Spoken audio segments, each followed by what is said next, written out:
बिस्मिल्लाहिर्रहमानिर्रहीम। अजीज़ तलबा व तालिबात, अस्सलाम वालेकुम वरहमतुल्लाहि वबरकातुहू। प्यारे बच्चों, आज 8 जुलाई 2021 दिन जमारात है। हमारा जो मजमून है वो है हस्ब मामूल उर्दू और जमात 10वीं के लिए आज का लाइव क्लास है। प्यारे बच्चों, उन्वान है हमारा एक मशहूर शायर आपकी किताब में जिसने गज़ल लिखी है वो है फ़ानी बदअयूनी। उसकी हालत ज़िंदगी और शायरी पर आज हमें नोट लिखना है। आज हम देखेंगे कि इस अजीम शायर के हालात ज़िंदगी और शायरी के हवाले से। प्यारे बच्चों, आप निकालो अपनी दरसी किताब जो आपकी उर्दू किताब है, उसका सफ़ा नंबर 140 निकालो। मुझे उम्मीद है कि आप बिल्कुल इस वक्त पढ़ने के मूड में होंगे, क्योंकि मैं भी पढ़ने के मूड में है। तो इंशाल्लाह वक्त आएगा ज़रूर हम फिर क्लासों में मिलेंगे और फिर पढ़ाएंगे, बशर्ते अल्लाह हम पर मेहरबान हो जाए। प्यारे बच्चों, जहाँ तक इस सवाल का ताल्लुक है, जो मैं रोज़ कहता हूँ आपको, 10 नंबर का सवाल है और क्वेश्चन नंबर 8 है, आता है एग्जाम में आता है, और उसमें होता है सवाल मंदरजा झेल में से किसी एक शायर की हालत ज़िंदगी और अदबी हालत ज़िंदगी और शायरी की खुसूसियत बयान कीजिए। और आपको कलम उठाना और लिखना है। कल आपको आएगा फ़ानी बदअयूनी। और प्यारे बच्चों, जहाँ तक इस शायर का ताल्लुक है, इसका पूरा नाम है शौकत अली खान, और पहले ये तखल्लुस रखते थे शौकत, और बाद में इसने अपना तखल्लुस मेरी तरह तब्दील किया और फिर रखा फ़ानी। मेरा पहले तखल्लुस था गमगीन, और वक्त गुजरने के साथ साथ मैंने तखल्लुस रखा, मेरे उस्ताद मोहतरम ने मेरा तखल्लुस रखा, खुश नसीब अल्हम्दुलिल्लाह रब्बिल आलमीन। इसी तरह से पहले शौकत तखल्लुस था और बाद में इसने रखा फ़ानी।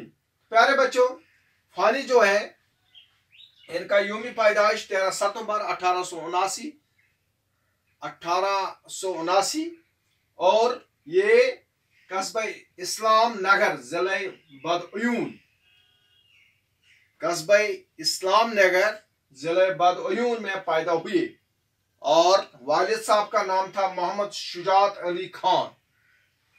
मोहम्मद शुजात अली खान उनके वालिद साहब थे, और वो एक पुलिस इंस्पेक्टर थे। ठीक, तो प्यारे बच्चों, हस्बी मामूल उस वक्त क्या तालीम का क्या हिसाब, पढ़ने का क्या तरीका था, यह था कि पहले घर में ही तालीम देते थे, और ज़्यादातर अरबी, फारसी और उर्दू, ज़्यादातर फारसी और उर्दू पढ़ते थे। वो घर पर ही पढ़ते थे 4-5 साल तक।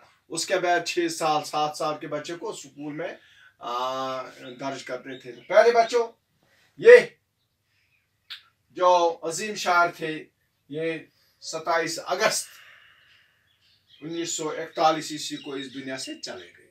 ये था मुख्तसर हालात ज़िंदगी। इसके बाद देखिए आप शायरी की खुसूसियात। फ़ानी को शायर का शौक बचपन ही से था। ये जो शायर फ़ानी जो है, ये बचपन ही से इनको शौक था। जब ये स्कूल पढ़ते थे तब इसको शौक था।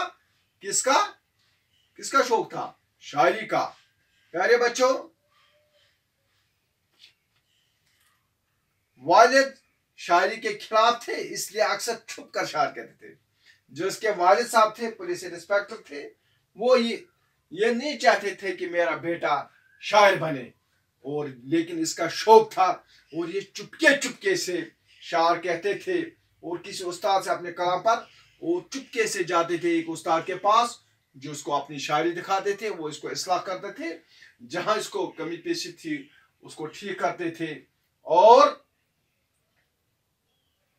ज्यादातर कलाम जो है, क्योंकि चुपके चुपके से जाता था, इस वजह से ज्यादा जो कलाम था वो जाया हो गया, और बाकी जो है वो मंजर आम पर आया।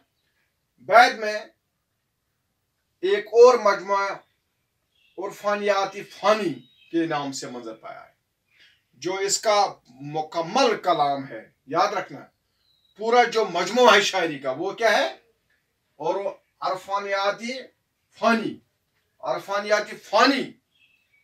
मुकम्मल अरफानियाती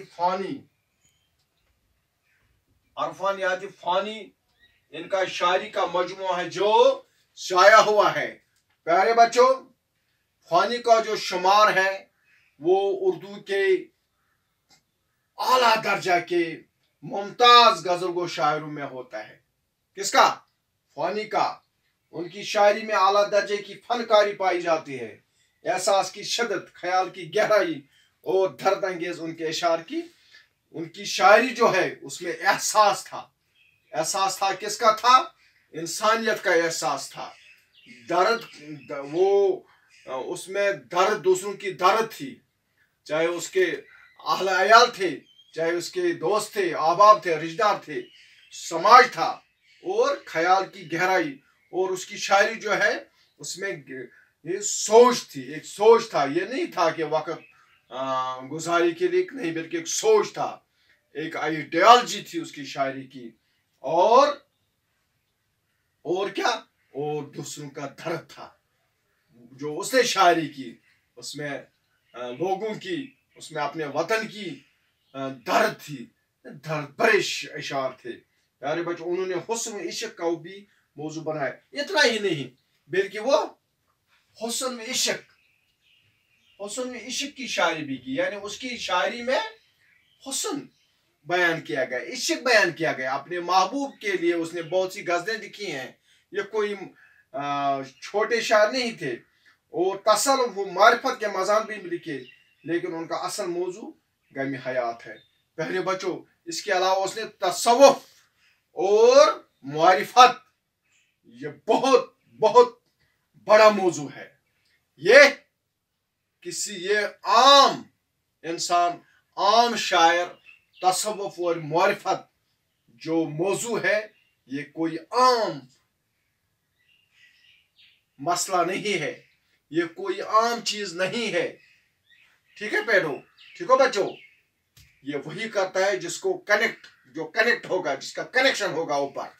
प्यारे बच्चों, और लेकिन इसका असल जो, याद रखना, असल जो उसकी शायरी है वो मौजू गम हयात है। गम हयात का मतलब है जो गम है इस जिंदगी में, हयात जिंदगी को कहते हैं, उसके यानी उसको गमों ने सताया है। वो गमों में मुब्तला था। किस गम में? अपना ही नहीं, दूसरों का। यानी जो ये दुनिया है, ये गमों की दुनिया है। ये गमों का एक बहुत बड़ा वसी, जो इतनी बड़ी दुनिया है, ये गमों से भरी पड़ी है। प्यारे बच्चों, इस बिना पर अक्सर उन्हें यासियात का इमाम कहा जाता है। वो हमेशा परेशान रहते हैं गमों की वजह से। वो हमेशा परेशान रहते हैं, और हयाती गम ही उनका अहम मौजू था शायरी का। तो प्यारे बच्चों, ये था आज हमारा मौजू, जिस पर हमने कुछ खुलासा करने की कोशिश की, तबसरा करने की कोशिश की। फ़ानी बदअयूनी की हालात ज़िंदगी, यानी इसके हालात ज़िंदगी कैसे थे, और शायरी की खुसूसियात, किस किस्म की शायरी इसने की। और मुझे उम्मीद है कि जो इस चंद मिनट में मैंने कोशिश की आपको समझाने की, और इसके बाद मैं इसका पूरा नोट आपको सेंड कर रहा हूँ, इरसाल कर रहा हूँ। आप देखिए, पूरी तरह से देखिए, अपनी किताब लीजिए, 140 सफ़ा देखिए, वहाँ आपको पता चलेगा किस किस्म के शायर थे। इंशाल्लाह कल हम, यानी 9 जुलाई को इसकी गज़ल जो है किताब में, वो पढ़ेंगे इंशाल्लाह। बस आज इतना ही। शुक्रिया, खुदा हाफ़िज़।